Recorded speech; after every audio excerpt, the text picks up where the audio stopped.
दीदी की पुण्यतिथि आप और हम श्रद्धांजलि अर्पित करने को एकत्रित हैं।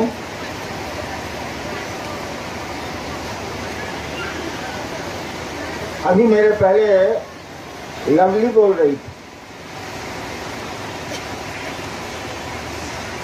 एक बार उसकी कहानी है कि वो सलीम चिश्ती के दरबार में गई,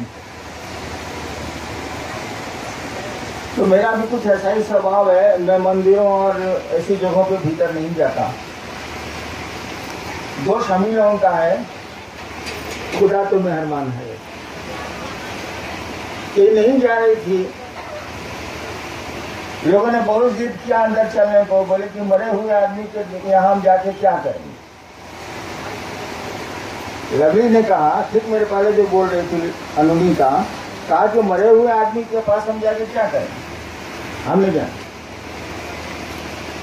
ये बॉडीगार्ड भी था इनके साथ, दो वर्दी में था। कहा कि दीदी चलिए ना, दीदी चलिए ना। इनके डॉक्टर साहब भी थे, उन्होंने भी रिक्वेस्ट किया, नहीं तैयार हुई कि ना हम नहीं जाए। अंत में किसी तरह मानी और गई, लेकिन सिजदा नहीं किया। लौटने लगी तो एक आवाज कान में आई, आदमी वो बोलती है तो उसके रोए खड़े हो जाते हैं। एक आवाज आई, साधु मरते नहीं हैं। इसके कान में किसी ने स्पष्ट कहा, भीतर ही मजार के भीतर, साधु मरते नहीं हैं। ये हमारी संस्कृति भी है, हमारी सभ्यता भी है। आदमी मरता है तो स्वर्गीय लिखा जाता है, लेकिन नहीं लिखते आप कि स्वर्गीय महाबुद्ध, स्वर्गीय महावीर, स्वर्गीय राम, स्वर्गीय कृष्ण, हम लोग नहीं लिखते हैं। किसी साधु के पहले स्वर्गीय नहीं लगता है, आदमी के नाम के पहले लगता है, अंग्रेजी में लेट लगता है, लेकिन साधु के नाम के पहले स्वर्गीय नहीं लगता। और सलीम चिश्ती साहब ने खुद कहा लवली को, साधु मरते नहीं हैं। हमारी आती दीदी भी मरी नहीं है, तो जिंदा। शरीर का क्या है, आज या कल ना हो, तो जिंदा है। सच्ची श्रद्धांजलि तो वही होगी जो उन्होंने करना चाहा था। सही में अगर श्रद्धांजलि आप देना, हम देना चाहते हैं, तो उन्होंने जो करना चाहा था, जिसके लिए वो करते करते चली गई दुनिया से, और जाते जाते भी कर गई। सुना आपने, सोमेंद्र जी बोल रहे थे, वही हमको आपको करना चाहिए। सोमेंद्र जी एक बात बोल रहे थे कि वो गले में ट्यूमर निकला था, मैं बैठाऊंगा था, शुद्ध नहीं बोल रहे थे। उसके गर्दन में, उस बच्चे के गर्दन में, 12 साल का बच्चा था, 2 गर्दन था, मैं 2 मूड़ी था उसको गर्दन से निकला हुआ, 2 सिर निकला हुआ। मैं तो इन चीजों में रहता नहीं, मुझको कार्यालय जाना था, मैंने कहा चलिए बाहर गई। मुझको देख के उस बच्चे को डर लग गया, ये तो मर जाएगा, 2 सिर है इसके पास, एकदम इस सिर के बराबर इतना बड़ा सिर था, तो मर जाएगा। हमने चले बात चली बात, लेकिन मुझको सचिवालय जाना था, ऑफिस जाना था, मैं गाड़ी में बैठा और चला गया। वो आदमी गया नहीं, हमारे जाने के बाद वो नीलम के पास फिर बैठा। तो उनकी आदत थी कि सुनती थी, मेरी ऐसी क्यों आदत है वो भी मैं बता दे रहा हूं। उन्होंने कुछ कहा और 6 महीने के बाद वो आदमी फिर आया। मैं भी बता उस समय सचिवालय से लौट गया, तो नीलम ने पूछा कि आपका बच्चा कैसा है, क्योंकि बॉम्बे और कलकत्ता और दिल्ली से लौट चुका। उसने कहा क्या बगल में है। हमने देखा उस बच्चे को तो मैं आश्चर्यचकित रह गया, कुछ था ही नहीं, एकदम नॉर्मल, ऐसे जैसे हम लोगों का वैसा था वो। उसका बाप लेके आया था। ये 84 की घटना है, 1984 की। आज 2016 है ना, कितने साल बीत गए,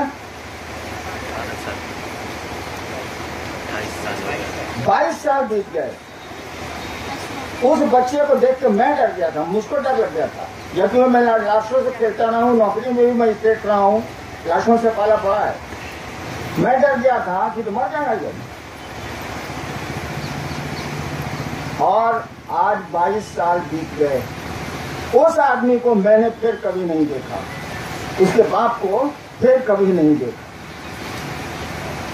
और इसीलिए मेरी आदत नहीं है कि आप कष्ट में हैं तो मैं उसको सुनूं, मैं नहीं पसंद करता, क्योंकि हम आपको एहसान भूल जाते हैं। हम आपको दूसरों के के द्वारा किया गया भला भूल जाते हैं, इसलिए मेरा मन नहीं करता। लेकिन दीदी उल्टी थी, दूसरों की बीमारियां खोद लेती थी, और वो जब ठीक हो जाता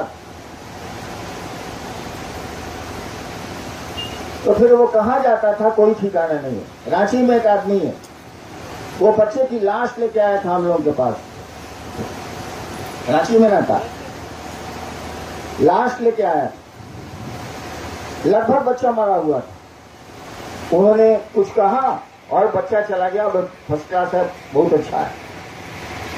उस घटना के आज 30 साल से ज्यादा गुजर गए, वो आदमी फिर नहीं मिला मुझसे।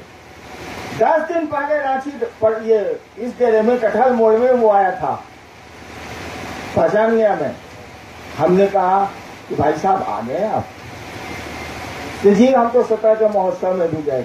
आदमी ऐसा होता है, आप ऐसा मत बनिएगा। जो एहसान फरामोश होता है वो महादेव का चेहरा नहीं हो सकता है, आध्यात्मिक ही नहीं हो सकता। हमको आपको चाहिए कि कोई एक गिलास पानी पिलाए तो इसको याद रखें हम आप। हमको आपको ऐसा नहीं बनना है, दूसरे का एहसान भूलना नहीं है। दूसरे ने जो आपके लिए हमारे लिए किया है उसको भूलते वो लोग हैं जो इंसान नहीं होते। और मेरा मानना है कि शिव इसको पसंद नहीं करते। सुना आपने जो कह ही रहे थे कि वो तो विष पीता है, अमृत दूसरों के लिए छोड़ देता है।